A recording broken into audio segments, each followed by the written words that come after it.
오늘 우리에게 주신 하나님의 말씀은 히브리서 11장 23절 말씀입니다. 믿음으로 모세가 낳았을 때 그 부모가 아름다운 아이임을 보고 석 달 동안 숨겨 왕의 명령을 무서워하지 아니하였으며, 오늘 이 말씀에 많은 은혜 받으시기 바랍니다.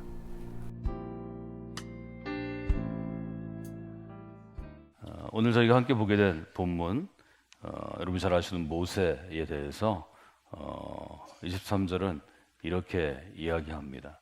믿음으로 모세가 낳았을 때 그 부모가 아름다운 아이임을 보고 석 달 동안 숨겨 왕의 명령을 무서워하지 아니하였으며 라고 기록됩니다.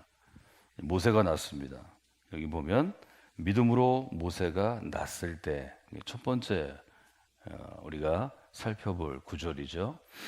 모세가 낳았을 때는 어느 시대인가, 어느 때인가 하는 점이 사실은 중요합니다. 다른 믿음의 사람들과는 달리 이 부분은 지금 모세가 태어났을 그 시점이 중요하다 하는 걸 저희가 볼 수 있죠. 그래서 어느 때, 어느 타이밍에 하는 것을 보게 됩니다. 모세가 낳았을 때는 어떤 시대인가? 우리가 이렇게 질문하는 묵상의 질문을 던질 수 있습니다. 모세가 낳았을 때가 어떤 시대인가에 대해서 출애굽기 1장, 2장이 모세의 시대, 또 모세의 태어남, 모세가 자라남을 우리가 보여주는데요. 모세가 낳았던 때는 어떤 때인가 하면 6절에 보면 이렇게 기록되어 있습니다. 요셉과 그의 모든 형제와 그 시대의 사람은 다 죽었고 이스라엘 자손은 생육하고 불어나 번성하고 매우 강하여 온 땅에 가득하게 되었더라. 모세 때는 이제 뭐라고 얘기하는가 하면 요셉과 그의 형제들의 사람들이 다 죽었고 이스라엘 자손들은 시간이 지나면서 이스라엘 자손의 특징을 얘기하죠. 첫째, 생육하고 불어나 번성했다 이렇게 되어 있습니다. 말하자면 숫자가 이스라엘 사람들 개체의 숫자가 이집트에 있는 사람들보다 아주 많이 불어났다는 거죠. 번성했을 뿐만이 아니라 두 번째로 볼 수 있는 것은 어떤 것인가요? 강하여라고 되어 있습니다. 번성했을 뿐만 아니라 이스라엘 자손들이 강했다는 거죠. 숫자만 불어날 뿐 아니라 한 사람 한 사람 혹은 전체로서의 힘이, 에너지가 강해서 온 땅에 가득하게 되었더라 이렇게 되어 있습니다. 그러니까 이 사람들이 집권 세력이 아닌데 말하자면 노예로 있던 사람들인데 본래 있던 사람들보다 외국인과 나그네로 노예로 있던 이스라엘 사람들이 생육하고 불어나 번성하고 강하여지고 그 다음에 온 땅에 가득하게 되었다 이렇게 기록한 것을 저희들이 보게 됩니다. 8절에 이렇게 되어 있죠. 8절 한번 읽어볼까요? 요셉을 알지 못하는 새 왕이 일어나 애굽을 다스리더니 8절에 굉장히 중요한 구절이 등장하죠. 왕이 새롭게 세워졌는데 그 왕의 특징은 무엇인가 하면 요셉을 알지 못한다는 거죠. 그러니까 이스라엘 백성들이 히브리 땅에 와서 어떻게 살았는지 또 요셉이라는 인물을 통해서 이스라엘 사람들이 어떻게 여기에 정착하게 되었는지 뭐 이런 것들을 알지 못하니까 말하자면 과거를 알지 못하니까 역사를 알지 못하니까 이 왕이 이스라엘을 말하자면 자신들의 세력, 정권을 위협하는 적대 세력으로 보게 된다는 거죠. 역사를 아는 일은 우리에게 중요한 일입니다. 지나간 역사를 잘 알지 못하면 앞으로 새로운 미래를 잘 만들어 가지 못합니다. 근데 지금 모세 때 이집트를 애굽을 다스리던 왕의 특징은 무엇인가 하면 이스라엘에 대해서 두려움을 갖게 되는 것입니다. 무서워하는 것입니다. 9절에 보면 이렇게 되어 있죠. 그가 그 백성에게 이르되 이 백성 이스라엘 자손이 우리보다 많고 강하도다. 이스라엘 사람들을 향해서 이 왕이 보게 되는 이 왕의 관점, 이 왕의 퍼스펙티브가 나옵니다. 두 개죠. 하나는 숫자가 우리보다 많다. 하나는 그들이 갖고 있는 힘이 강하다. 저희가 히브리서를 본문으로 보지만 출애굽기를 보면 이집트를 다스리는 왕이 가지고 있는 세상을 보는 관점이 그대로 드러납니다. 숫자가 많은 것이 우월한 것이다. 힘이 있는 것이 우월한 것이다. 이 두 가지 관점으로 그 시대를 다스렸을 것이다. 우리가 이렇게 보게 됩니다. 왕을 지지하는 세력, 왕족과 귀족과 그들의 친위 부대보다 숫자가 많기 때문에 저들을 적대시해야 된다. 힘이 강하니까 저들을 견제해야 된다. 뭐 이런 내용을 우리가 금방 읽을 수 있죠. 10절에 보면 자, 우리가 그들에게 대하여 지혜롭게 하자. 지혜롭게 대처하자는 것입니다. 지혜롭게 말하자면 정치를 하자는 것입니다. 여러분이 만약에 이스라엘 사람들이 거기 와서 살게 되고 또 요셉이라는 인물을 알게 되면 생각을 바꿀 수 있습니다. 숫자가 많은 것은 그 나라의 힘을 오히려 강하게 하는 것입니다. 이스라엘 자손이 갖고 있는 숫자를 왕이 잘 사용한다면 순수한 이집트 사람들보다 외국인들을 많이 쓰면 그 나라가 부강해질 것입니다. 그들이 강할 수 있습니다. 강한 사람이 왕권에 도전이 되기도 하지만 강한 에너지를 우리 편으로 만들어서 쓰게 된다면 2배, 3배 강한 나라가 될 수 있는 거죠. 이건 관점의 차이입니다. 나누고 부수고 적대시해서 그들을 없애는 데 쓰는 에너지를 우리 가까운 편으로 만들어서 함께 일하게 되면 국가 전체가 말하자면 더 빨리 부강해지고 더 많은 힘을 갖게 되는 것입니다. 여러 사람이 있고 여러 세력이 있고 여러 그룹이 있습니다. 이건 바뀌지 않는 것입니다. 그들의 좋은 점과 그들의 협력을 이끌어내서 더 큰 하나의 원팀을 만들 것이냐 아니면 많은 팀으로 나눠서 한 팀씩 죽일 것이냐 뭐 이건 본인의 선택이죠. 그러나 그 본인의 선택이 미래를 좌우하는 것입니다. 왕은 그들을 견제하려고 결정했기 때문에 11절에 보면 감독을 그들 위에 세우고 그들에게 무거운 짐을 지어서 괴롭게 합니다. 사람을 괴롭게 하면 어떻게 될까요? 괴로운 인생이 되죠.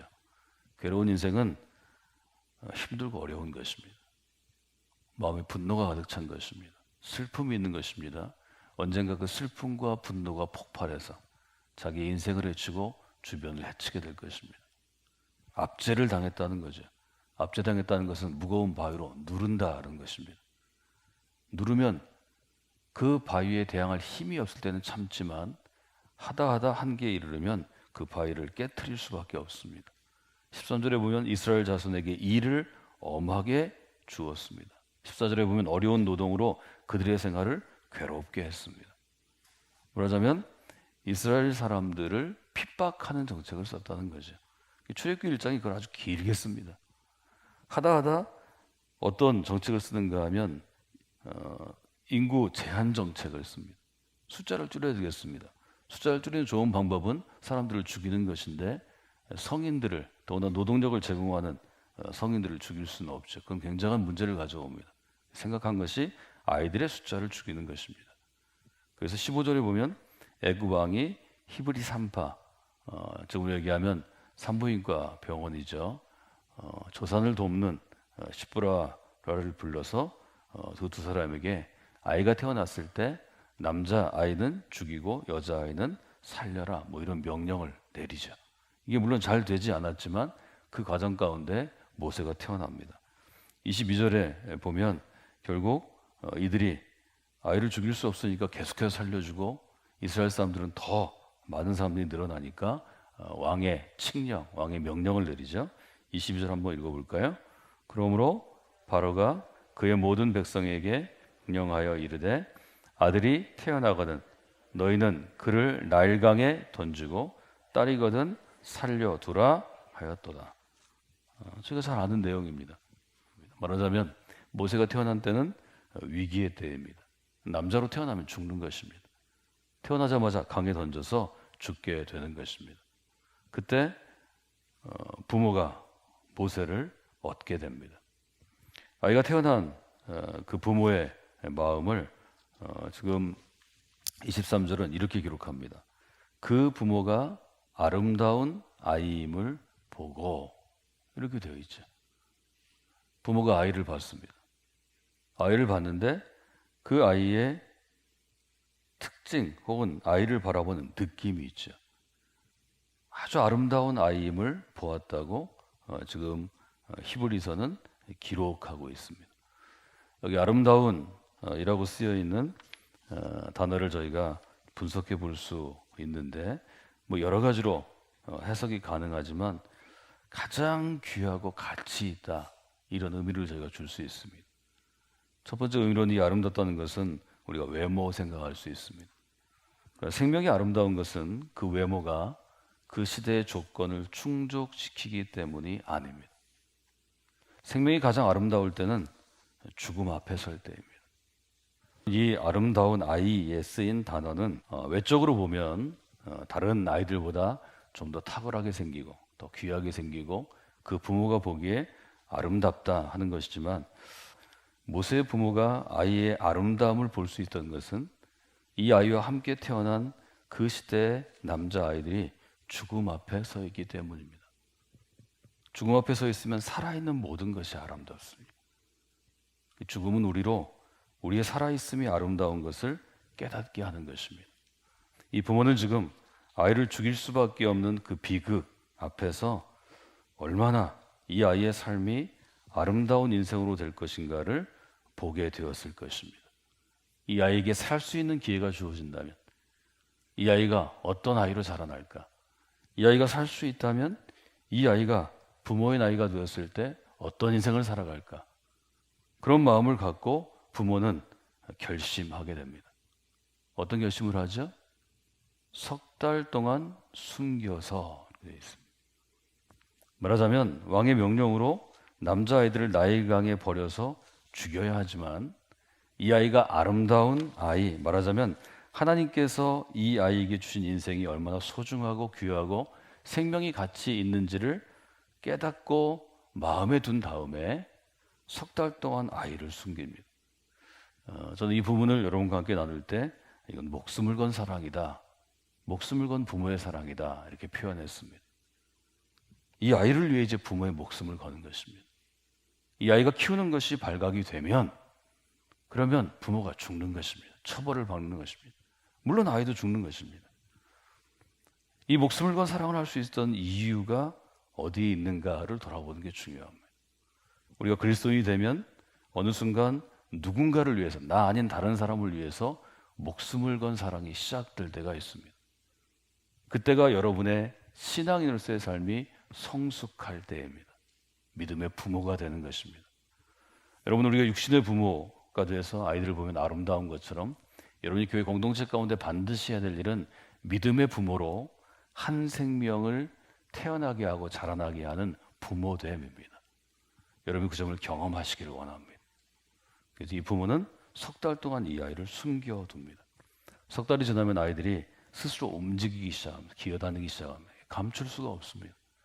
그래서 여러분이 아시는 것처럼 부모가 기도하고 지혜를 내서 갈대상자에 아이를 두어서 공주가 가져갈 수 있도록 공주가 강에서 나오는 곳에 주로 있는 곳에다가 그것을 놓고 누이가 보게 하죠.